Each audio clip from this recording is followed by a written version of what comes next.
오늘 설교를 준비하면서 좀 제가 설교 준비한 것과 전혀 다른 좀 마음에 이렇게 부추김을 좀 제가 받았습니다. 하나님으로부터. 그래서 오늘은 설교 본문을 좀 이렇게 따라가다가 어쩌면 좀 삼천포로 이렇게 빠지는 일이 생길 수가 있습니다. 근데 그 점을 감안해서 들어주시기를 바라고요. 하나님께서 제 마음에 그런 좀 부담감을 주셨습니다. 우리 성도들의 그 믿음을 한번 뿌리를 한번 흔들어 봐라 라는 그런 좀 도전적인 마음을 주셔서 여러분들에게 좀 불편한 이야기를 하려고 합니다. 그래서 제 설교 스타일이 보통 목사님들하고 좀 다를 겁니다. 제가 좀 직설적인 면이 있습니다.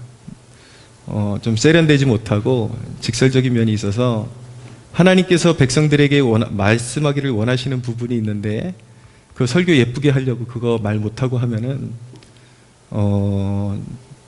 제 소임을 다하지 못하는 것이라고 생각합니다. 하나님께서 저를 부르신 뜻과 목적이 있기 때문에 그 뜻을 이루는 것이 목회라고 생각하기 때문에 여러분들에게 좀 우리가 지금 마음에 담고 결단하고 가야 될 부분에 대해서 좀 도전을 드리려고 하는데 만약에 제가 여러분들에게 드리는 말씀이 너무 마음에 부딪히고 나는 수용 못하겠다, 그리고 나는 어디 가서든 내 신앙생활 잘 지킬 자신이 있다 라고 생각하시는 분들은 제 설교 때문에 고통받지 마시고 여러분들이 정말 어디 가서든지 행복하게 신앙생활 할 수 있는 교회를 찾아가시기를 권유를 드립니다. 저는 우리 교회가 부흥하기를 원하고 그렇게 기도하고 있지만 사람 모으는 거 참 좋아요. 모이는 거 저는 간절히 바라고 있습니다. 목사가 사람 모이는 걸 싫어할 리가 있겠습니까? 그러나 제 마음 가운데 그거보다 더 중요한 것이 우리 성도들이 하나님 앞에 온전한 마음 가지고 신앙생활을 영위하는 것이다. 저는 그렇게 생각해요. 자기에게 맞는 교회가 있다라고 저는 믿어요. 그렇기 때문에 제가 여러분들에게 어떤 시대적인 그런 부담에서 드리는 메시지가 마음에 자꾸 걸리고 싫다 그러신 분들은 여러분들이 적응할 수 있는 교회로 찾아가셔도 저는 거기서 여러분들이 뿌리 내리고 정말 신자답게 살 수 있다면 저는 정말 감사할 것입니다. 그렇기 때문에 그 점 감안해서 들어주시기를 바랍니다. 자, 오늘 메시지를 우리에게 우선적으로 주시는 메시지는 무엇이냐면 주님께 사랑받은 백성들은 주님의 계명을 지킨다라는 메시지를 우리에게 주고 계십니다.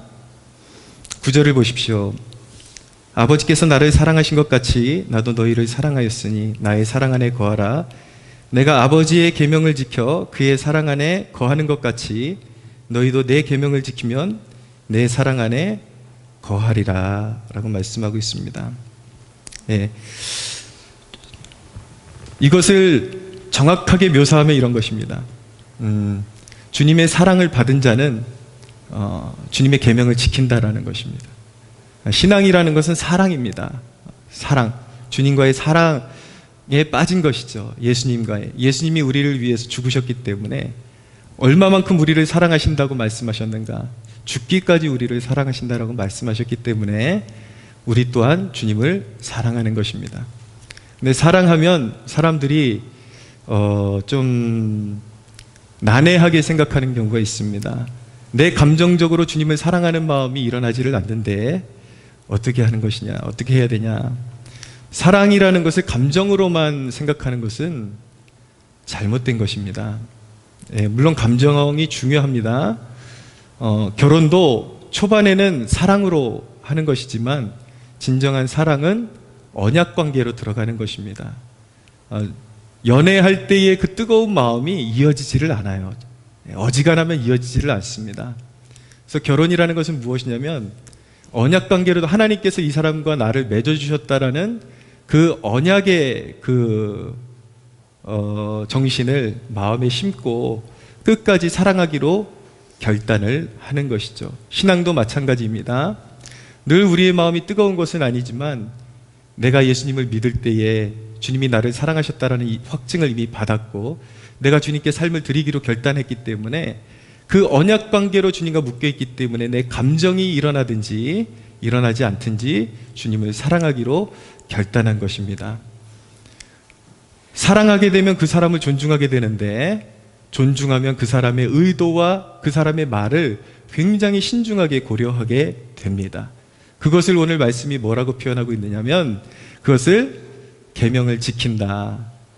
주님을 사랑하면 주님의 계명을 지킬 수밖에 없게 되는 것입니다. 근데 주님의 계명을 사랑하고 지키는 백성들에게는 놀라운 축복이 예비되어 있는데 보십시오. 11절을 같이 읽겠습니다. 시작. 내가 이것을 너희에게 이름은 내 기쁨이 너희 안에 있어 너희 기쁨을 충만하게 하려 함이라. 주님의 계명을 지키면 주님께서 가지고 계셨던 그 기쁨이 우리 안에 순종하는 주의 백성들 마음의 삶 가운데 풍성하게 된다라고 말씀하고 있습니다. 주님이 가지고 계셨던 기쁨이 무엇입니까? 아버지께 온전히 순종함으로 말미암아 얻으셨던 완전한 보호, 그리고 하늘의 권능, 그리고 부활의 능력, 이런 것을 구원의 삶 가운데 누리게 된다.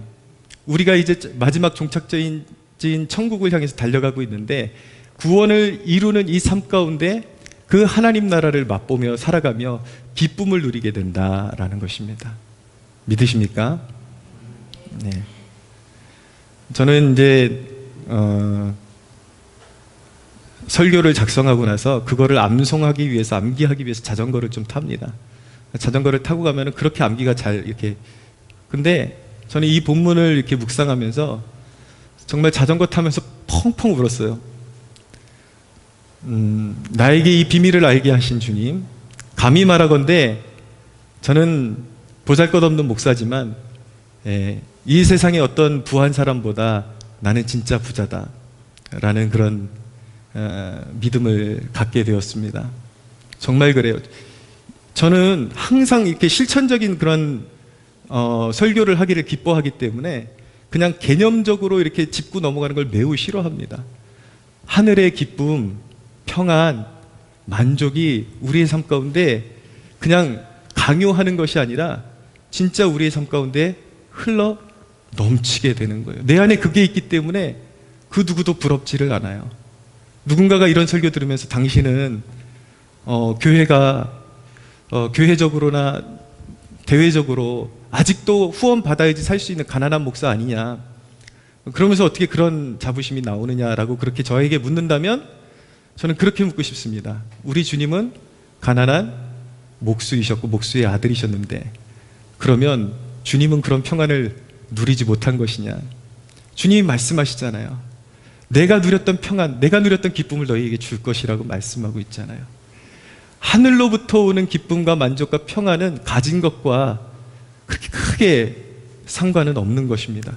그것은 만족이고 영원한 만족이고 하늘로부터 오는 것이기 때문에 그렇습니다. 할렐루야.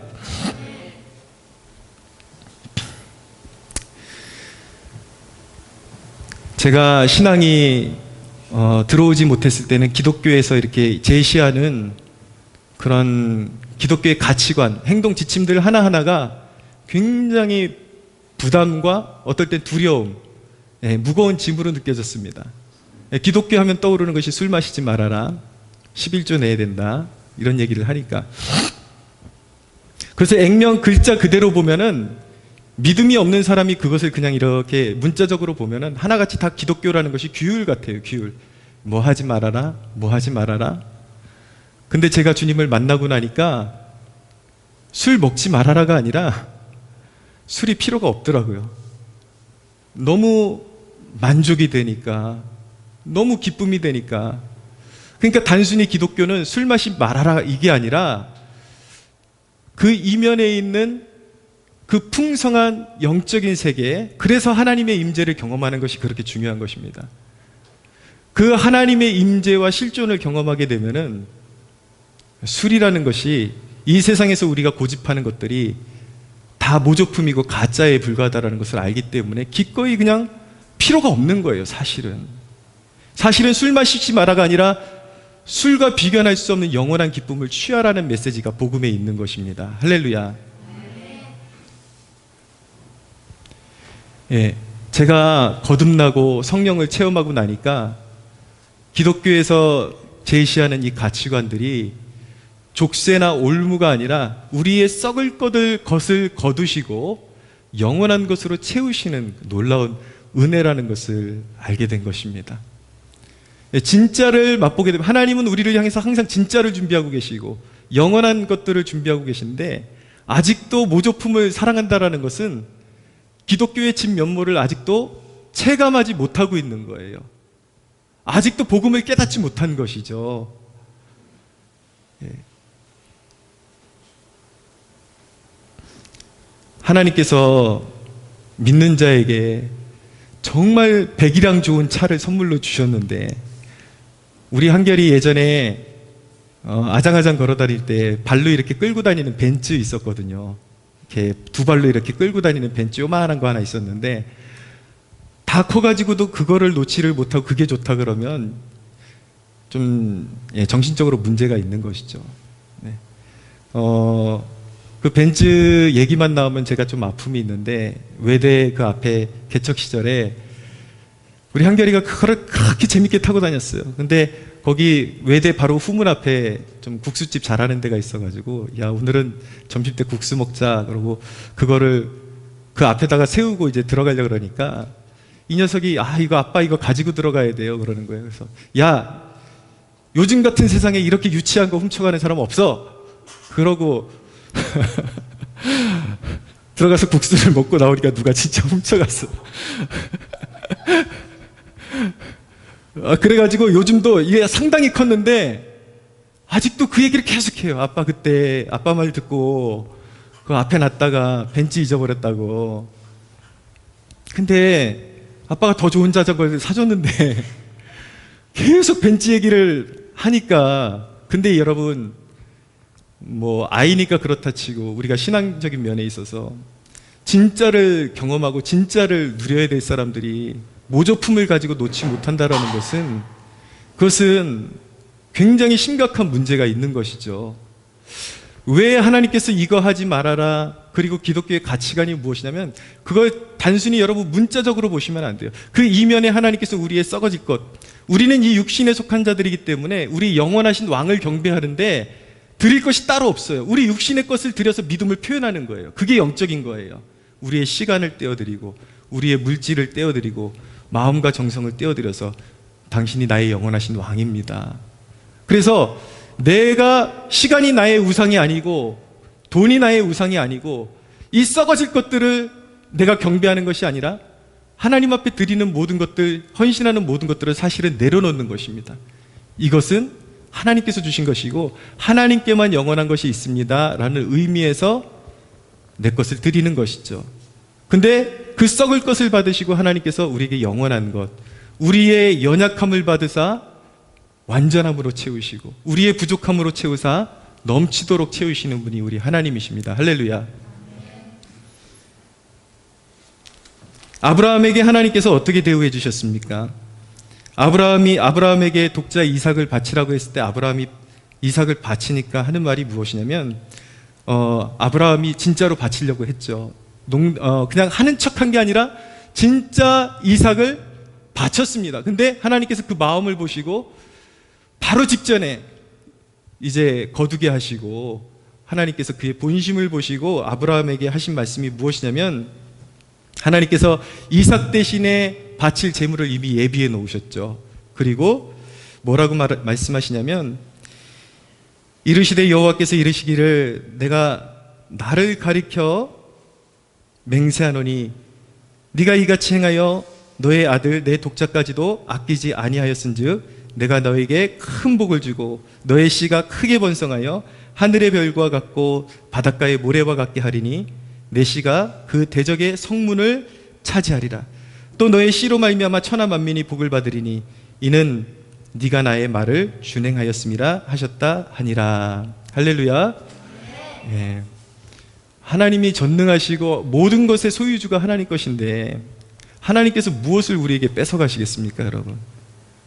사랑하는 자는 계명을 지키게 되어 있습니다. 하나님을 사랑하면 우리의 사랑을 늘 표현하면 하나님께서는 우리에게 우리의 부족함을 풍성함으로 채우시고 우리의 기력의 모자람을 하늘의 능력으로 채워주셔서 이 땅 가운데 하나님 나라를 맛보며 그 기쁨으로 살아갈 수 있는 능력을 부어주시는 분이 우리 하나님이심을 믿으시기를 바랍니다.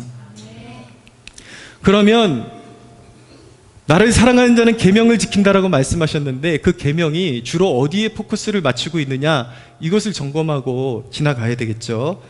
자, 10절 11절 같이 한번 읽어주시기 바랍니다. 시작. 내가 아버지의 계명을 지켜 그의 사랑 안에 거하는 것 같이 너희도 내 계명을 지키면 내 사랑 안에 거하리라. 내가 이것을 너희에게 이름은 내 기쁨이 너희 안에 있어 너희 기쁨을 충만하게 하려 함이라. 예, 12절 한번 더 읽어주시기 바랍니다. 시작.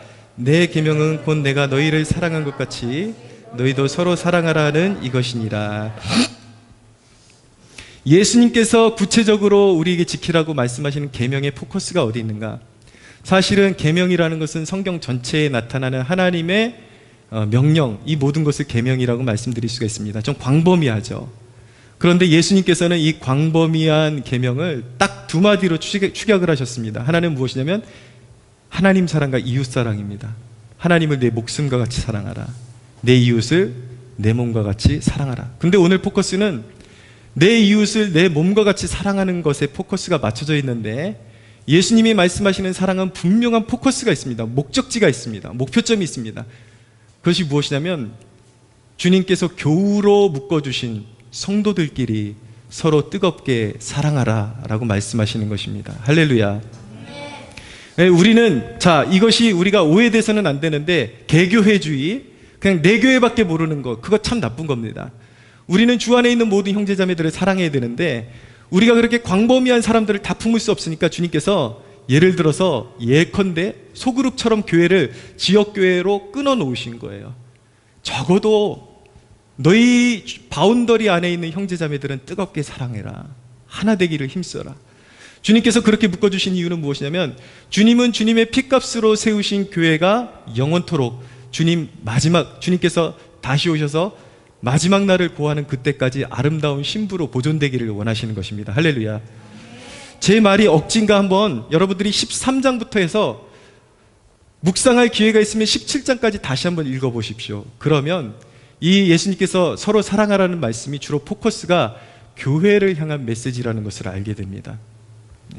17장에도 대제사장적인 기도라고 이름이 붙은 예수님의 기도가 나타나는데 거기도 보면은 계속 제자들끼리 서로 사랑하라. 하나님 아버지께 기도하면서 내 제자들이 서로 사랑하게 해주십시오. 서로 사랑하게 저들이 서로 보존되게 해주십시오. 그렇게 간구하는 거예요. 근데 어떻게 보존되는 것이라고 말씀하셨습니까? 예수님께서 그게 세족식에 나타나는 거잖아요. 예, 서로 섬기고 그리고 용서하고 이것을 통해서 서로 보존해 가라. 아름답게 보존해 가라 라고 말씀하고 있는 것입니다. 할렐루야. 사역은 사랑으로 해야 하는 것입니다.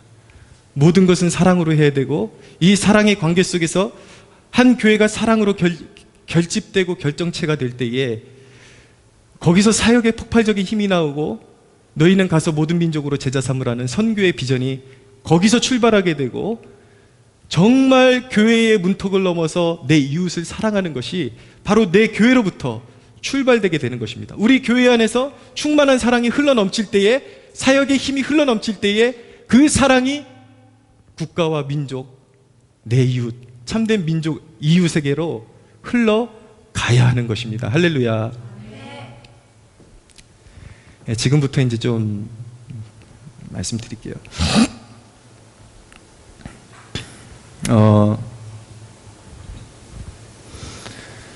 전 법무부 장관을 하셨던 황교안이라는 분이 있습니다. 이분에 대한 평가를 저처럼 긍정적으로 하든지 아니든지 저는 그걸 강요하지는 않습니다. 그분이 한 얘기 중에 우리가 새겨들어야 될 메시지가 있기 때문에 나누는 것입니다. 저는 그분을 정치인으로서라기보다도 저는 그분이 가지고 있는 신앙의 신실함을 저는 확신하기 때문에 확실한 거듭난 크리스천이고 그분 안에 믿음이 있다는 것을 알기 때문에 믿음의 형제로서 그분을 거론을 하는 것입니다. 이분이 최근 광주에 있는 안디옥 교회 목사님과 통화한 내용을 듣는데 제가 조금 도전을 받은 바가 있습니다. 그분이 지난 4.15 총선 때 실패하고 패배하고서 정계를 떠나다시피 그렇게 도망치듯이 갔는데 하나님 앞에 기도하는 중에 하나님께서 회개하라는 메시지를 깊이 주셔가지고 13일 동안 본인은 그렇게 깊은 회개를 해본 적이 없대요.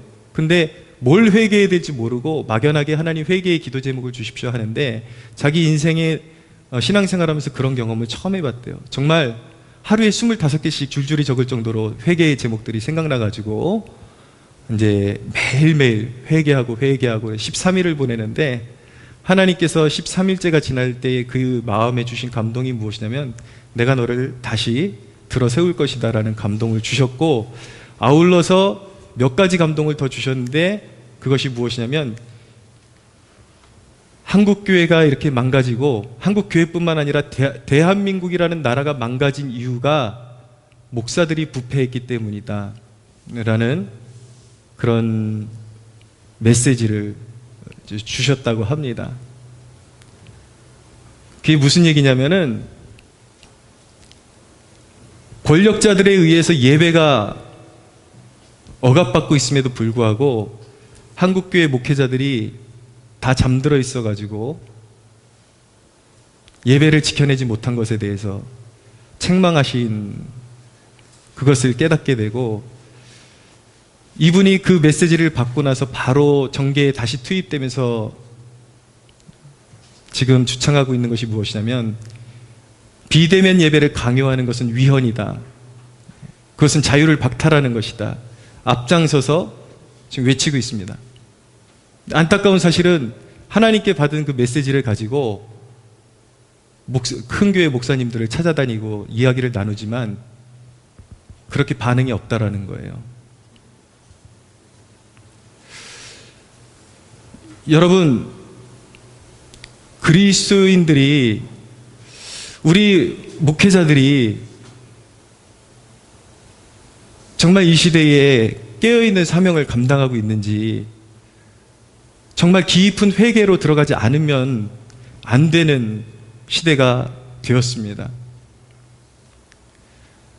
이제까지 목사들이 사회 정의를 위해서 부르짖었던 것이 진짜라고 말할 수 있는지 한번 짚어봐야 합니다.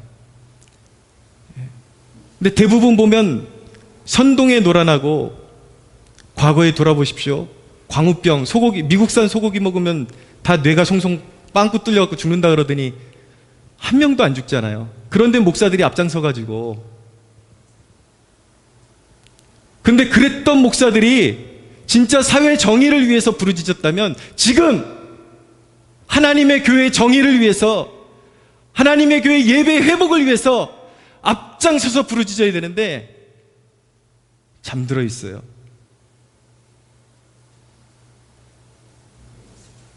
지금 방역이라는 이름으로 자영업자들이 죽어나가면서 자영업자들이 자살을 하고 있습니다. 광화문에다가 합동 분향소를 차리고 싶어도 이 정부가 못 차리게 해요. 방역이라는 이름으로. 근데 아십니까? 자기들이 다루기 곤란하고 너무 드세고 자기들의 표밭이 되는 민노총이나 민주노총이 수만 명이 광장으로 나와가지고 그렇게 시위를 한 거는 건드리지를 못해요. 쇼는 하죠. 가만 안 두겠다. 그래놓고 아무것도 하지 않아요. 그러나 기독교인들이 자유를 쟁취하기 위해서 광장에 나가면 스마트폰, 핸드폰, 기지국까지 다 털어가지고 다 잡아납니다.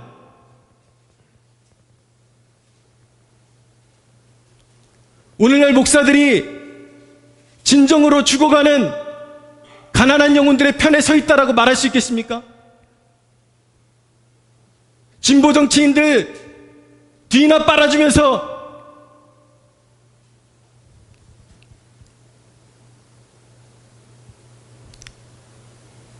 정치인들 선동에나 놀아나고 진짜 눈물을 흘리는 백성들과 함께 눈물을 흘리고 있습니까? 오늘날 목사들이? 목사들 뿐만이 아닙니다. 교회가 지금 뭐 하고 있습니까? 여러분 그 사실 알고 계십니까? 지난 4.15 총선에 지금 몇 군데서 재개표가 되고 있어요. 그런데 여러분, 그런 사전투표 투표용지 가운데 한 지역에 수천 장씩 도장 모양이 다른 것이, 그리고 프린트물이 우리는 선거를 하면 찍고 접잖아요. 한 번도 접힌 흔적이 없는 투표지가 수천 장씩 나오고 있다는 게 말이 됩니까? 여러분 그 사실 아십니까? 그 선거 때에 국민의힘이 본선거 때에는 다 이겼어요. 거의 다. 사전투표 때는 칼로 맞춘 것처럼 거의, 제가 잘 기억하는지 모르겠는데 한 40%씩 맞습니까? 40%씩 딱딱 맞춰서 사전투표는 다 이긴 거예요. 민주당이. 들을 귀가 있게 되시기를 바랍니다. 제가 지금 국민의 힘을 옹호하고 있는 것이 아닙니다. 이 나라에서 그런 부정과 부패가 일어났다라는 것을 말씀드리고 있는 거예요.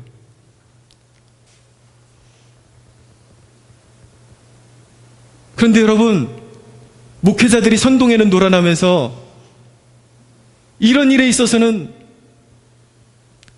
이 정도로 의구심이, 그냥 누군가가 선동으로 음모론으로 선거에 부정이 있었을 수 있다 이게 아니라 너무나도 증거물이 너무 많이 나오는 거예요. 근데 법원에서 다 봉쇄시켜버립니다. 그 증거물을 외부로 유출되거나 언론에 기사화시키거나 철저히 봉쇄시키고 있어요. 여러분, 선거 제도가 부패했는데 이 나라에 소망이 있겠습니까? 우리 그리스도인들이 나라에 이렇게 큰 일들이 도둑질당하고 도둑들이 국민들의 표를 도둑질해 가고 있는데 이 나라에 소망이 있겠습니까?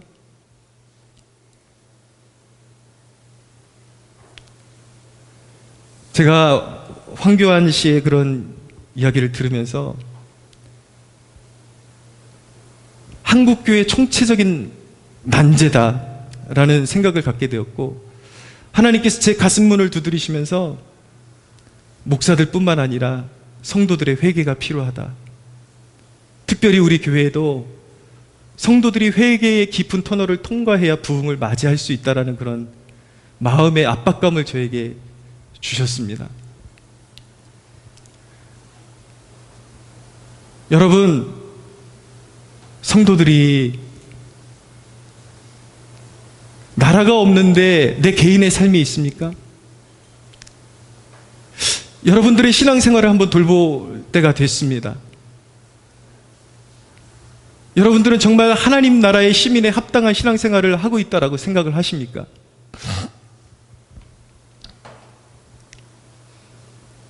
나라가 잘못 돌아가고 있다고 원망은 하지만 하나님의 통치에 함께하라는 성도의 모임과 교제, 그리고 간절한 기도의 자리에 여러분들은 함께하고 있습니까?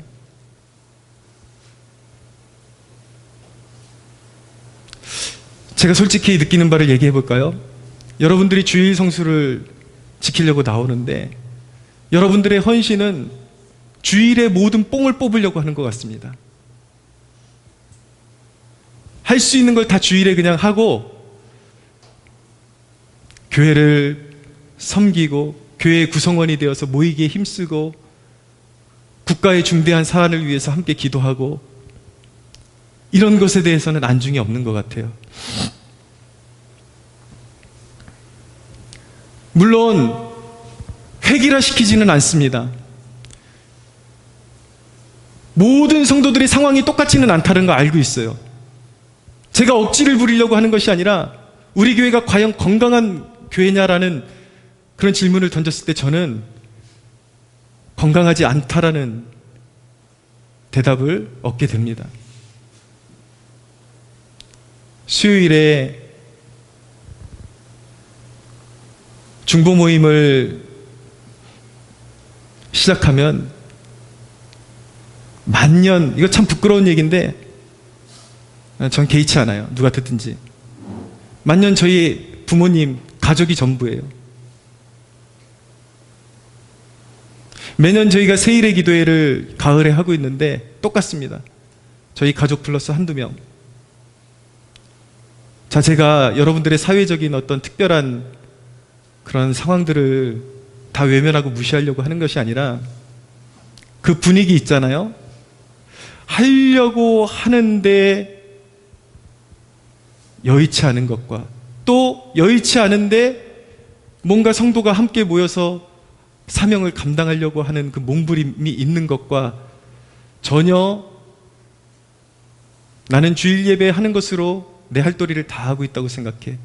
무엇을 하든지 관심 밖에 있고 전혀 신경 쓰지 않는 분위기는 너무 사뭇 다른 거죠. 근데 제가 말씀드리는 것은 무엇이냐면 관심이 없다라는 것입니다. 네, 주일은 열심히 지키는데 말씀도 나름 잘 들어가는 것 같아요. 다 아멘 하시고 그렇게 살기 원해요. 근데 그 살기 원하는 것이 실제화되었을 때에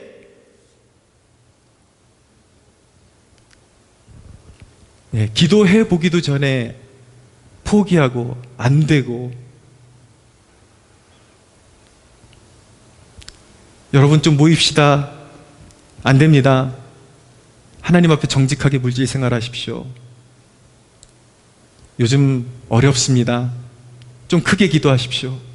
전 목소리 잘 못 냅니다. 도대체 어디서 실제적인 순종이 나타나는 거죠? 어디서? 도대체?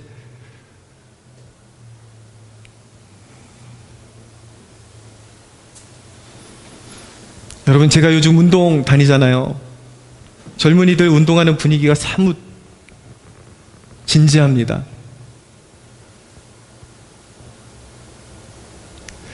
운동하면서 딴 일하거나 그런 경우를 본 적이 없어요. 운동에 집중하죠. 오로지 교인들만 예배 시간에 스마트폰 들고 다른 일과를 봅니다.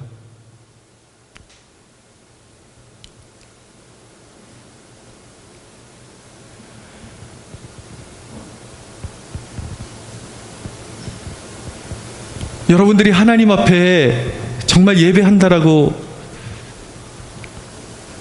할 수 있겠습니까? 저는 회기라를 원하는 것이 아니라 여러분들 각자의 상황이 다 급박함이 있다는 걸 알고 있습니다. 그러나 내가 안 되는 부분에 있어서 내가 할 수 있는 부분이 있다면 그 부분에 대해서 하나님의 일을 더 마음과 정성을 다해서 내가 할 수 있는 부분에 있어서 내 것을 드리기를 원합니다라는. 여러분, 어쩔 수 없는 것도 기본적인 틀이 잘 잡힌 상태에서, 예를 들어서 수요 예배뿐만 아니라 모든 영역이 그렇지만 성도라면, 적어도 거듭난 성도라면 주중에 모이기를 힘쓰는 걸 원칙으로 하고 특별한 일이 있을 때 한 번씩 빠지는 거죠. 주일은 절대적인 것이고. 누구 하나, 제가 지금 개인 목회를 위해서 이런 말을 하는 것은 절대로 아닙니다. 오늘 마지막 부분이 내가 너희를 택했고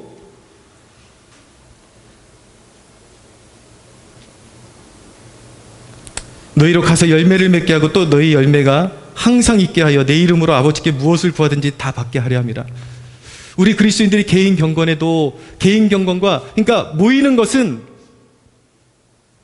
모이고 잘 흩어지기 위해서 모이는 것입니다. 최근 제가 헤르만 바빙크라는 분의 개혁 교유학 책을 읽고 있는데 거기서 나오는 내용이 무엇이냐면 종교개혁자 마틴 루터는 이신칭의, 그러니까 믿음으로 구원받는 데 그쳤다. 신앙이 그 이상으로 못 나갔다. 그러나 칼빈과 치빙길리와 진정한 종교개혁자들의, 그 종교개혁을 확장시킨 종교개혁자들의 그 위대함은 어디서 나오는가? 그 신앙을 그냥 믿음으로 천국 가는 데서 그친 것이 아니라 성도들이 연합하고 그 연합한 힘을 가지고 사회 곳곳으로 가서 정치, 사회, 경제, 문화, 예술, 기업을 운영하는 것, 모든 것 하나하나에 하나님의 통치가 임하도록 그 정신을 심어준 것이 바로 종교개혁의 유산이다라고 말하고 있는 것입니다. 우리는 그 정신을 회복해야 하는 것입니다. 여러분, 제가 몇 사람 더 모으려고 이런 얘기를 하는 것일까요? 이것이 바로 초대교회 하나님의 통치의 원리였습니다. 이 말씀을 받고 성령이 임하셨을 때에 초대교회가 어떻게 했습니까? 모이기를 힘썼습니다. 저는 모이기를 흩는 그런 신학적인 이론을 저는 확신하건대 사탄의 이론이라고 저는 믿습니다. 초대교회는 철저히 모여서 기도했고 성령 받았고, 여러분 개인적으로 기도해도 하나님의 임재를 경험할 수 있습니다. 그러나 교회가 모여서 기도하면 하늘문이 열리고 성령이 부어지고 증인의 사명을 감당할 수 있는 능력을 부어주시고 하나님의 교회에 부흥을 주며 놀라운 충만한 성령의 열매들이, 개인의 경건에서 얻을 수 없었던 충만하고 놀라운 열매들이 하나님의 백성들의 모임을 통해서, 거룩한 교제를 통해서 이루어졌다는 것을 깨달을 수가 있어야 하는 것입니다. 하나님께서는 우리가 회개하기를 원하십니다. 모이기를 패한 죄, 전도하지 않은 죄, 기도하지 않은 죄,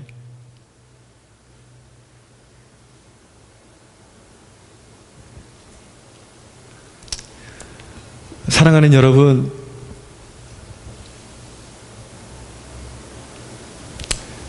결단하셨으면 좋겠습니다. 네, 정말 자기의 그런 삶이 여의치 않은 분들도 있어요.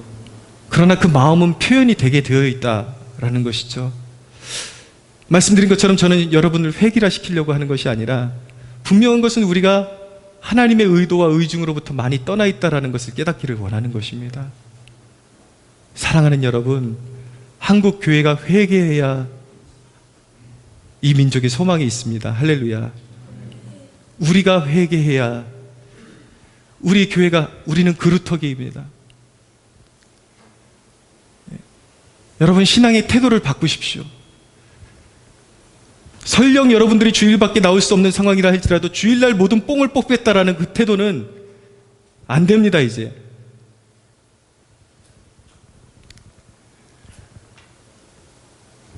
회개해야 삽니다. 여러분, 정말 우리가 하나님 앞에 진실한 마음 가지고 회개의 깊은 터널을 통과해서 하나님의 선한 역사들을 우리가 함께 목도하고, 여러분, 이 민족의 거짓이 드러나고 올바른 방향으로 갈 수 있는 것도 영적 세계가 바뀌어야 그런 일들이 일어날 수 있는 것입니다. 말씀드리지만 성도의 모임과 중보의 기도는 그리스도와 함께 이 땅을 통치에 함께 동참하는 것입니다. 할렐루야. 하나님께서 주신 사명을 잃어버리지 않는 저와 여러분들 되기를 예수님의 이름으로 축복합니다. 하나님께 영광의 박수 올려드리겠습니다.